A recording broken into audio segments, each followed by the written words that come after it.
Le Crocus City Hall, après une nuit d'horreur.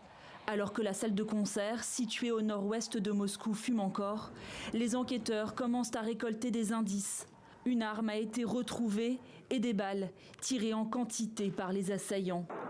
4 individus munis de fusils automatiques venus pour tuer. Aux alentours de 20 h, ils font irruption dans ce complexe où doit se produire un groupe de rock russe. À l'intérieur, un cri, puis une rafale de mitraillettes et une foule prise de panique qui se rue vers la sortie. Quelques heures plus tard, le groupe État islamique revendique l'attaque.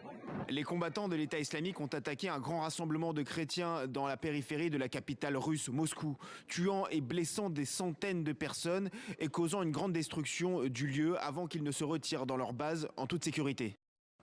Avant de partir, les assaillants auraient mis le feu à la salle. Toute la nuit, les pompiers tentent de circonscrire l'incendie et de venir en aide aux nombreuses personnes prises au piège jusque sur le toit du bâtiment. Certaines seraient mortes asphyxiées. Selon un premier bilan amené à s'alourdir, l'attaque a fait plus d'une centaine de morts et de très nombreux blessés.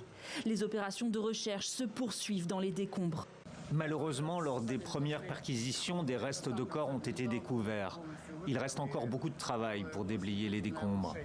Les sauveteurs travaillent 24 heures sur 24 en plusieurs équipes. Le Kremlin a annoncé l'arrestation de 11 personnes, dont les 4 assaillants. Selon le Moscow Times, ils auraient été interpellés alors qu'ils se trouvaient dans ce véhicule intercepté dans la région de Bryansk, aux confins des frontières biélorusses et ukrainiennes. Les services de sécurité russes affirment que les suspects avaient des contacts en Ukraine et comptaient y fuir. Kiev nie toute responsabilité. Les États-Unis assurent avoir prévenu la Russie il y a 2 semaines de la possibilité d'une attaque imminente contre des lieux de rassemblement à Moscou.